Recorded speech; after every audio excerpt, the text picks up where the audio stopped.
High, আসসালামু আলাইকুম বন্ধুরা, সবাই কেমন আছেন? আশা করি ভালো আছেন। আমি আনোয়ারা তাসলিমা প্রথা, নেদারল্যান্ড থেকে। আজকে আপনাদের জন্য নতুন কিছু তথ্য নিয়ে আসছি। আপনারা আশা করি ভিডিওটি পুরা দেখবেন, কোনো স্কিপ করবেন না বা টেনে দেখবেন না। যদি টেনে দেখেন বিষয়গুলো আপনারা জানতে পারবেন না, পরে আবার আমাকে প্রশ্ন করবেন। বন্ধ হয়ে গেল পর্তুগালে অভিবাসন আইন। এখন বলতে পারেন, আপু কি আইন বন্ধ হয়েছে? কি অভিবাসন বন্ধ হয়ে গিয়েছে? আপনারা জানেন গত প্রায় ৬ থেকে ৭ বছর পর্তুগালে একটা অভিবাসন আইন ছিল। যে আইনটা হচ্ছে পর্তুগালে আপনি বৈধভাবে আসেন বা অবৈধভাবে আসেন, আকাশপথে আসেন, সমুদ্রপথে আসেন, পাসপোর্ট থাকুক না থাকুক কোনো সমস্যা নেই। ভিসা নিয়ে আসেন, ভিসা না নিয়ে আসেন, আপনি এসে ওখানে পর্তুগালে না, আপনি সেনজেঙে যেকোনো দেশের একটি ভিসা নিয়ে এসে আপনি যদি আ প পর্তুগালে ঢুকে যান বা যেকোনো রোড দিয়ে সেনজেঙে যেকোনো কান্ট্রিতে আপনি প্রবেশ করে পর্তুগালে গিয়ে যদি আপনি সেখানে সেফ এন্ট্রি করেন, মানে সেখানে গিয়ে একটা প্রসিডিউর আছে, একটা রুমে উঠতে হবে। সেই রুম ভাড়ার কাগজ-টাগজ দিয়ে আপনি সেইট রেজিস্ট্রেশন করেন, মানে সেফ এন্ট্রি করেন। সেফ হচ্ছে ওখানকার ইমিগ্রেশনকেই বলা হয়। আপনি সেফ এন্ট্রি করেন, সেফ এন্ট্রি করার পরে ওটা ওখানে অনেক নিজেরাও করা যায়, একজন সলিসিটার দিয়েও করা যায়। আবার অনেক লোকজন আছে, তারাও বিভিন্ন দোকান খুলে বসে আছে, তাদের কাছে গিয়েও করা যায়। সেফ এন্ট্রি করার পরে আপনি ধরেন ওখানে বসবাস করতে পারবেন। বসবাস বলতে আপনি রেসিডেন্স পাননি, বাট ওখানে আপনি লিগালি ওখানে থাকতে পারবেন। আপনাকে কোনো পুলিশ হয়রানি হতে হবে না বা আপনি অবৈধভাবে সেখানে আছেন এরকম কোনো কিছু হবে না। ওই সেফ এন্ট্রিটা করার পরে আপনি একটি কন্ট্রাক্ট নিতে হবে, কাজের কন্ট্রাক্ট। যেকোনো একটা কোম্পানি থেকে বা যেকোনো একটা দোকান থেকে বা যেকোনো একটা গার্ডেন থেকে বা যেকোনো একটা এগ্রিকালচার ফার্ম থেকে যেকোনো কিছু থেকে একটা কন্ট্রাক্ট নিতে হবে আপনি কাজের জন্য। ওই কন্ট্রাক্টটা নিয়ে আপনি কাজ করে আপনি যদি ট্যাক্স দিতেন, আর ৬ টা থেকে ১২ টা ট্যাক্স দিলে, আপনার যদি ভিসা নিয়ে আসেন তাহলে ৬ টা ট্যাক্স দিলেই চলে, যদি ভিসা ছাড়া আসেন ১২ টা ট্যাক্স দিলেই চলে। এরকম আপনি একটা ট্যাক্স দেওয়ার পর তখন সেফ আপনাকে, আপনি তো মানে যখন সেফ এন্ট্রি করেন কন্ট্রাক্ট এগুলো জমা দেওয়ার পর আপনার অটোমেটিক সেফ লক হয়ে যায়। সেফ লক হয়ে যাওয়ার পর আপনি যখন কাজ শুরু করেন, ওই যে ট্যাক্স দিতে থাকেন, ট্যাক্স দেওয়ার পরে আপনাকে একটা নির্দিষ্ট সময় সেফ কল করে আপনার ফিঙ্গার-টিঙ্গার চেক করার জন্য। কিন্তু ওই টাইম পর্যন্ত আপনি পর্তুগালের বাহিরে, এমনি ইউরোপের দেশগুলো আপনি আ পর্তুগালের বাহিরে আপনি কোনো দেশে যেতে পারবেন না। ইউরোপের দেশগুলোতে আসতে পারবেন না বা আপনি বাংলাদেশেও যেতে পারবেন না বা আপনার নিজের যে আ দেশ থেকে আসছেন সে যে দেশই হোক, শুধু বাংলাদেশের লোক যে ওখানে এরকম সিস্টেম আসে তা না।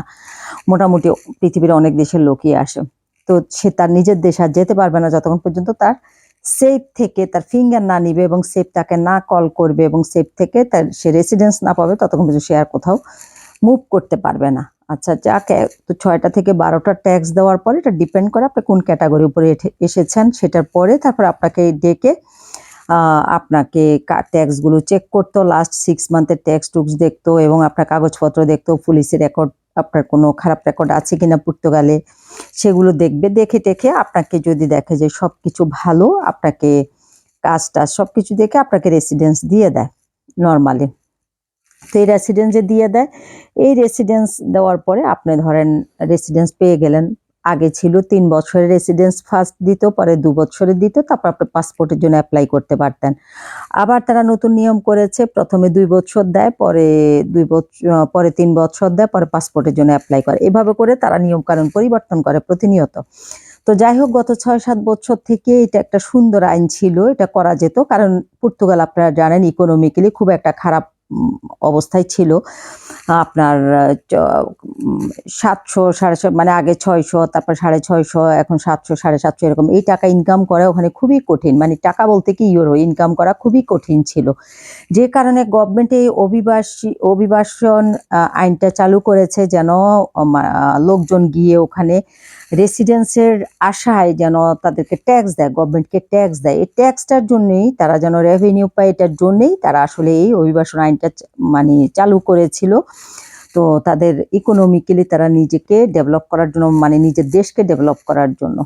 তো এই আইন চালুর মাধ্যমেই তারা আ বলতে পারেন যে মোটামুটি ইকোনমিক্যালি তারা ডেভেলপ হয়ে গেছে অলরেডি। গত ৫ বছর, ৫-৬ বছরে তারা প্রায় ৩০ আ হাজার আ ৩০,০০০ মিলিয়ন, তারা প্রায় ৩০ মিলিয়ন আ ইউরো ইনকাম করেছে। তারা প্রায় 30 মিলিয়ন ইউরো ইনকাম করেছে শুধু জনগণের ট্যাক্স। শুধু এখানে যে বাংলাদেশি লোকজন তা না, বিভিন্ন দেশ থেকে যারা আসছে এই সিস্টেম, যারা এই সুবিধাটা নিয়েছে এই সিস্টেমে নিজেকে ইনভলভ করে, তাদের থেকে যে ট্যাক্স নিয়েছে মোটামুটি 30 মিলিয়ন ইউরো ট্যাক্স মানে গভর্নমেন্টের হয়ে গেছে, একটা ফান্ড তৈরি হয়ে গেছে সেফের। তো এইটা কিন্তু একটা দেশের জন্য বিশাল ব্যাপার, ইকোনমিক্যালি একটা বিশাল ব্যাপার। কিন্তু এই সুবিধা দিতে গিয়ে প্রচুর লোক ওখানে ঢুকেছে। এখনো তাদের প্রায় 4.5 লক্ষের মতো এখনো পেন্ডিং আছে, যেটা কোনো তারা সিদ্ধান্ত দিতে পারে না, তারা কল করতে পারে না, এবং তারা এ পর্যন্ত সেগুলো আদৌ কবে সিদ্ধান্ত দিতে পারবে তারও কোনো নির্দিষ্ট কোনো মানে সময় নেই। যে কারণে তারা এই আইনটা স্টপ করে দিয়েছে। যদিও আমরা শুনেছি, করোনার ভিতরেই শুনতে পেয়েছি এটা বন্ধ করে দিবে, যে কোনো সময় বন্ধ করে দিবে এরকম, কিন্তু কবে বন্ধ করবে এরকম কোনো বিষয় শুনি নাই। কিন্তু এখন হঠাৎ করে শুনলাম এই মাসেরই মানে জুন মাসের 3 তারিখ থেকে এটা অলরেডি সংসদে পাশ হয়ে গিয়েছে। তাদের মানে গভর্নমেন্ট চেঞ্জ হয়েছে, নতুন আইন কানুন হচ্ছে। তো এইটা এই কারণে এটা বন্ধ করে দিয়েছে। এখন যারা অলরেডি চলে আসছে, সেফ এন্ট্রি করতে পারে নাই, বা সেফ এন্ট্রি করেছে সেফ লক হয় নাই, কারণ কন্ট্যাক্ট নিতে পারে নাই, কন্ট্যাক্ট জমা দিতে পারে নাই, নানান কারণে সেফ লক হয় নাই। তো তারা সবাই এখন হতাশায় আছে, এবং যারা অলরেডি পর্তুগালের উদ্দেশ্যে বের হয়েছে নিজের দেশ থেকে বা ইউরোপের বিভিন্ন দেশ থেকে মানে জাম দিয়ে ওখানে যাওয়ার চেষ্টা করেছে রেসিডেন্স পাওয়ার আশায়, ইউরোপের বিভিন্ন দেশ থেকে আসলে অনেকেই পর্তুগালে চলে গিয়েছে, যে ওখানে যদি ট্যাক্স টুক্স দিয়ে রেসিডেন্স পাওয়া যায় এরকম একটা ইচ্ছে। তো এখানে নেদারল্যান্ডের থেকেও লোক গিয়েছে, যে যদি মানে লোক গিয়েছে বলতে কি, যারা স্টুডেন্ট নর্মালি তারাই যায়, কারণ আপনারা জানেন স্টুডেন্ট হলেই যে তার একটা দেশে রেসিডেন্স হয়ে যাবে বিষয়টা তা না, এটা অনেক স্ট্রাগল ব্যাপার। সে কারণে অনেকে চলে গেছে পর্তুগালে, যে সে যদি ওখানে গিয়ে একটা রেসিডেন্স নিতে পারে। জার্মান থেকে গিয়েছে, ফ্রান্স থেকে গিয়েছে, অনেক দেশ থেকে গিয়েছে। কিন্তু এখন কতটুকু তারা সফল হতে পারবে, কতটুকু পারবে না, এটা আসলে এখন সামনে বোঝা যাবে। আর যারা আসছেন তারা এখন খুবই বিপাকে, জনগণের কান্না আরোদনা। আসলে রাস্তাঘাটে কিভাবে বিভিন্ন দেশের লোকজন এসে পর্তুগালের রাস্তাঘাটে লোকজন একদম শুয়ে থাকে, ট্রেন স্টেশন, তারপরে ট্রেনের বগির ভিতরে, তারপরে বিভিন্ন রাস্তাঘাটে একদম যা ইচ্ছা তাই লোকজন শুয়ে থাকে এইভাবে। কারণ মানুষের আবাসন খুবই সমস্যা, তারপরে ইকোনমিক প্রবলেম, মানুষ ওখানে চাইলে কাজ পায় না, চাইলে একটা বাসায় ভাড়া নিতে পারতেছে না, কারণ বাসার সমস্যা, কাজের সমস্যা, সব সমস্যা মিলে ওখানে লোকজন একদম যা ইচ্ছে তাই পুরো রাস্তাঘাটে লোকজন শুয়ে থাকে। এই অবস্থা হয়ে গিয়েছে, খুব বিশৃঙ্খল অবস্থা হয়ে গিয়েছে। সে কারণে গভর্নমেন্ট সার্বিক দিক চিন্তা করে, যেহেতু তাদেরও ইকোনমিক্যালি একটা ভালো অবস্থানে তারা চলে আসছে জনগণ থেকে টাকা নিয়ে, এখন তারা এটা স্টপ করে দিয়েছে। এই স্টপ করে দেওয়ার কারণে এখন অনেক মানুষ বিপদে পড়ে গিয়েছে। তো যাই হোক, দিনে দিনে আসলে অনেক কিছুই বন্ধ হয়ে যাচ্ছে। এর মাঝে আমি তো নেদারল্যান্ডে থাকি, আপনারা জানেন নেদারল্যান্ডেও গত 5 মাস আগে নির্বাচন হয়েছে। এখনো কে ক্ষমতায় আসবে, কে আসবে না, এখনো ক্ষমতার রদবদল হয়নি, কিন্তু নির্বাচন হয়ে গেছে, 5 মাস হয়েছে। তা এখনো মানে সরকার তৈরি হয় নাই, নতুন সরকার গঠন হয় নাই। তবে সরকার গঠন হলেও সরকার গঠন না হলেও অনেক আইন কানুন অলরেডি পরিবর্তন হয়ে গেছে। অভিবাসীদের জন্য অনেক নিয়ম কানুন অনেক কঠিন হয়ে গিয়েছে, স্টুডেন্টদের জন্য অনেক কঠিন আইন হয়ে গিয়েছে। তারপর যারা নতুন আসবে, যারা নতুন করে এখানে অ্যাসাইলাম করবে বা নতুন ওয়ার্ক পারমিট নিয়ে আসবে, নানান ঘটনায় আসবে, তাদের সবার জন্য অনেক আইন কানুন চেঞ্জ হয়ে গেছে। আর ফ্রান্স জার্মান তো বরাবরই অনেক কঠিন, 18 বছরের উপর হলে সন্তান আনা যায় না, অনেক ব্যাপার স্যাপার আছে। তো মোটামুটি নেদারল্যান্ডও এখন আগে যে একটু সহনীয় পর্যায়ে ছিল, এখন নেদারল্যান্ডও খুব বাজে একটা অবস্থার মধ্যে চলে যাচ্ছে। দিনে দিনে সব কঠিন হয়ে যাচ্ছে, আলটিমেটলি সব দিকে দরজাগুলো বন্ধ হয়ে আসতেছে, কারণ ইউরোপের সিচুয়েশন খুবই খারাপ সিচুয়েশন। বাসা বাড়ি দিতে পারতেছে না, এক একটা মানুষ 1 বছর 2 বছর 3 বছর 4 বছর বা একটা বাসার জন্য অপেক্ষা করতে হয়, সিরিয়াল ধরে থাকতে হয়, 5 বছর 6 বছর অপেক্ষা করতে হয় বাসার জন্য।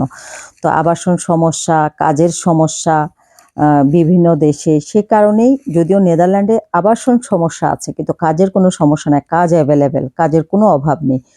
তো সব বিষয় মিলে বিভিন্ন দেশে আবার কাজেরও সমস্যা আছে, আবাসন সমস্যা আছে, সব মিলে একদম মানে খুব হযবরল অবস্থা, যে কারণে তারা এখন মোটামুটি এটা খুব স্ট্রিক্ট হচ্ছে এবং বিভিন্ন দিক থেকে তারা অনেক আইন কানুন তৈরি করতেছে যে অভিবাসীদের বিপক্ষে যে আইনগুলো যাবে সে আইনগুলো তৈরি করতেছে এবং আইনগুলো অলরেডি অনেক তৈরি হয়ে গিয়েছে, আবার অনেক কার্যকরী হয়ে গিয়েছে, আবার অনেক কিছু আসতেছে নতুন নতুন আইন। তবে পর্তুগালের এটা অনেকের জন্য অনেক হতাশার ব্যাপার।